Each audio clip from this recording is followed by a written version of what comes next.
अस्सलाम वालेकुम dear students, कैसे हैं आप सब। My name is Anam Rabbani and I am your teacher of social studies for grade 6। बच्चों, हम पढ़ रहे थे चैप्टर नंबर 16 अर्ली पाकिस्तान। हमने पढ़ा था मोहनजोदाड़ो के बारे में, हड़प्पा के बारे में, इसके लोगों के बारे में, कैसे घर बनते थे और कैसे ये लोग रहते थे। और आज हमने करनी है इस चैप्टर की एक्सरसाइज। तो चलिए शुरू करते हैं। बच्चों, हमारे पास पहला क्वेश्चन है, reading about Mohenjodaro, how would you describe the city. हमने मोहनजोदाड़ो के बारे में पढ़ा था कि वहाँ घर कैसे बने हुए थे, वहाँ का सारा सिस्टम कैसे चलता था। जो कुछ भी हमें आर्कियोलॉजिस्ट ने बताया, हम सब ने वो डिस्कस किया। तो अब वो हमसे ये पूछ रहा है कि मोहनजोदाड़ो के बारे में पढ़ने के बाद आपको क्या लगता है कि वहाँ का सिटी कैसा था। From the ruins, it is assumed that Mohenjo-daro was an advanced and well-constructed city. अब ruins हम कहते हैं किसी भी जगह तबाही आने के बाद जो रह जाती हैं चीजें, उनको हम कहते हैं ruins. तो from the ruins it is assumed, यानी कि मोहनजोदाड़ो की तबाही के बाद जो कुछ पीछे बचा, उससे हम ये अंदाजा लगा सकते हैं कि वो एक एडवांस सिटी था, यानी वहाँ के लोग एडवांस थे। जैसा कि हमने पहले भी पढ़ा था कि उन वक्तों के हिसाब से जो इंडस वैली सिविलाइजेशन के लोग थे वो बहुत एडवांस थे। और इसके अलावा it was a well constructed city, यानी कि जो पूरा सिटी बना हुआ था वो काफ़ी वेल कंस्ट्रक्टेड था। अच्छे तरीके से घर बने हुए थे, प्रॉपर ड्रेनेज सिस्टम्स बने हुए थे, अच्छी बिल्डिंग्स बनी हुई थी। और ये हम कई सौ साल पहले की बात कर रहे हैं, इसलिए इतना अरसा पहले इतनी अच्छी कंस्ट्रक्शन होना बहुत डिफरेंट बात थी। Houses were made of mud and bricks, और घर किस चीज से बने हुए होते थे? मड एंड ब्रिक्स से, यानी कि मिट्टी से और ईंटों से। और जो मड ब्रिक्स होती थी, मिट्टी की ईंटें जो कि सूरज की रोशनी में सुखाई जाती थी। They had toilets and good drainage system.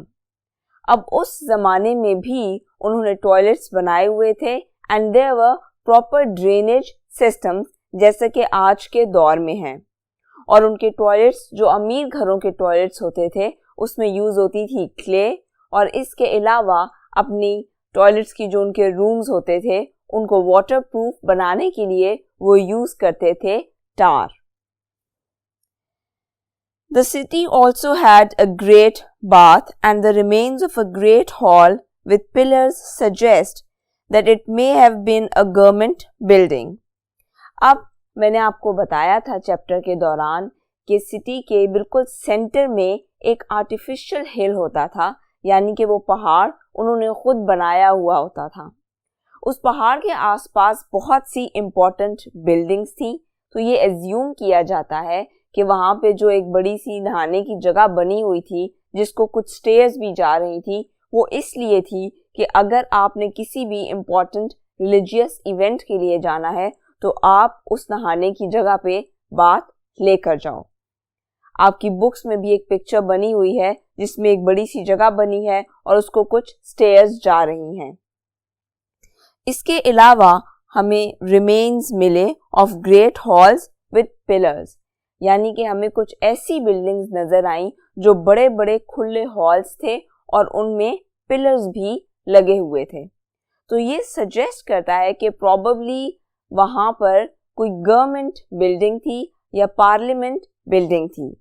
जैसा कि आप आजकल के ज़माने में देखते हो कि हमारी जो गवर्नमेंट बिल्डिंग्स होती हैं, जैसे हमारी जो पार्लियामेंट बिल्डिंग है वो भी कुछ इसी तरह की है।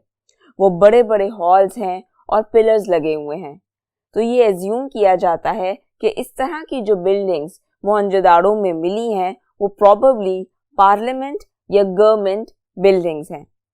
इसके अलावा भी हमें मोहनजोदाड़ो से बहुत सी चीज़ें मिली, रिमेन्स मिले, उनके यूटेंसिल्स मिले, उनके टूल्स मिले। तो ये सब चीज़ें हमें बताती हैं कि मोहनजोदाड़ो के लोग किस तरह रहते थे। हमें उनकी सील्स मिली जिन पे कुछ स्पेसिफिक लैंग्वेज लिखी हुई थी, कुछ निशान बने हुए थे। तो ये सब चीज़ें जब आर्कियोलॉजिस्ट को मिली तो उन्होंने इससे अंदाज़ा लगाने की कोशिश की कि उस वक्त के लोग किस तरह जिंदगी गुजारते थे। हमारे पास क्वेश्चन नंबर 2 है, can you suggest other things that might have happened to make the people leave, और had they gone before the new invaders swept into the subcontinent. अब वो हमसे पूछ रहा है कि क्या आप कुछ ऐसी वजह बता सकते हैं जिससे पता लगे कि मोहनजोदाड़ो के जो लोग थे उनके साथ क्या हुआ या क्या हादसा पेश आया होगा। और दूसरा सवाल उसने हमसे ये किया है कि या ऐसा हुआ कि कोई इन्वेडर्स आए और इन्वेडर्स के आने से पहले ही वहां के लोग ट्रेवल करके कहीं और चले गए। There might have been a flood that ruined a lot of things. अब हम जो वजह दे रहे हैं कि क्यों मोहनजोदाड़ो की सिविलाइजेशन प्रोबेबली खत्म हो गई होगी, वो ये कि हो सकता है कि कोई सैलाब आया, इंडस रिवर में कोई सैलाब आया और वो इस शहर को भी बहा ले गया। ये हम एक एज्यूम्ड वजह दे रहे हैं, ये कोई कंफर्म वजह नहीं है। हम सिर्फ ऐसा सोचते हैं कि हो सकता है ये हुआ हो। There might have been a plague that finished the entire civilization. या ऐसा भी हो सकता है कि कोई ऐसी बीमारी आई हो, कोई ऐसा प्लेग आया हो, यानी कि बीमारी जिसकी वजह से पूरी की पूरी सिविलाइजेशन ही खत्म हो गई हो। बच्चों, पहले कभी कभी ऐसा होता था कि कोई ऐसी बीमारी आ जाया करती थी कि बहुत से लोग मर जाया करते थे, पूरी पूरी सिविलाइजेशन खत्म हो जाया करती थी। आप आजकल के वक्त को देख लो तो कोरोना कितनी तेजी से फैल रहा है, लेकिन इस टाइम में जो हमारी साइंस है वो काफ़ी मॉडर्न हो चुकी है, इसलिए लोगों की जान बचा ली जाती है।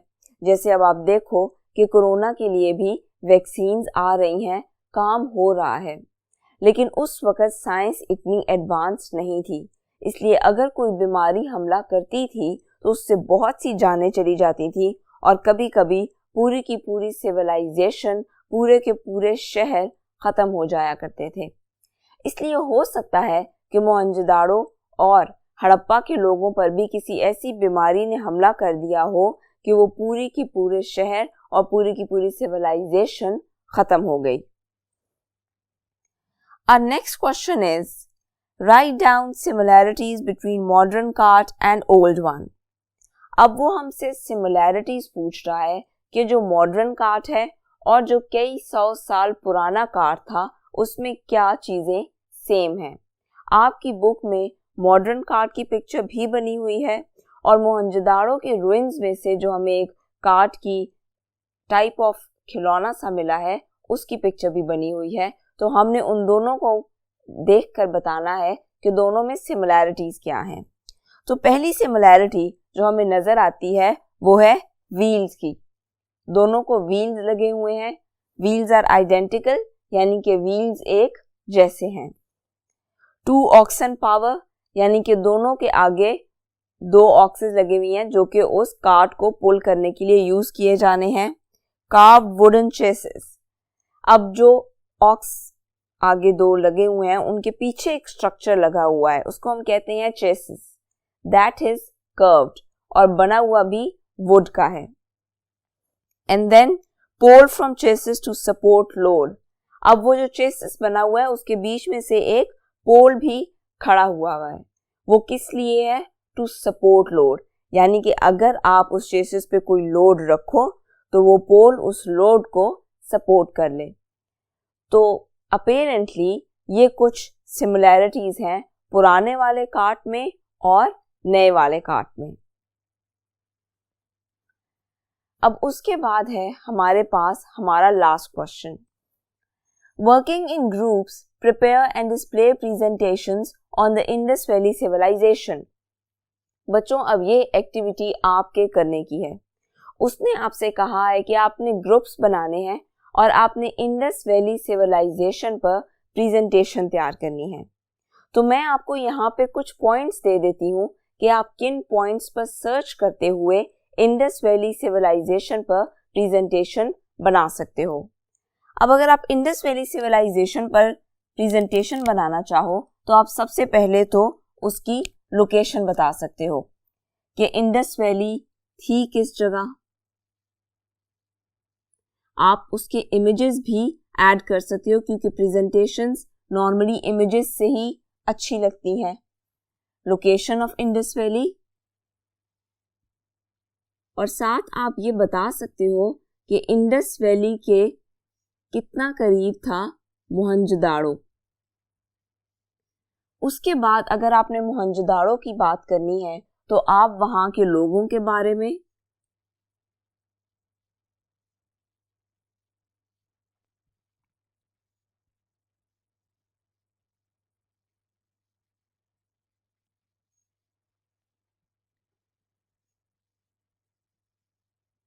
और फिर उसके बाद घरों के बारे में बात कर सकते हो।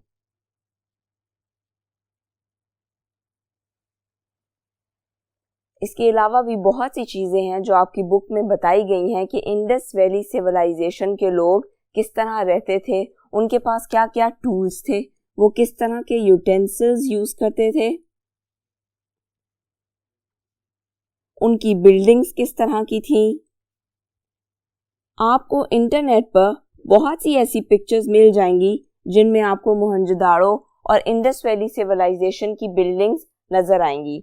बेहतर होगा कि आप अपनी प्रेजेंटेशंस में मैक्सिमम पिक्चर्स ऐड करो ताकि आपके क्लास फेलोज को बात अच्छे से समझ आ जाए। इसके अलावा आप ये भी बता सकते हो कि वो कपड़ा बना सकते थे,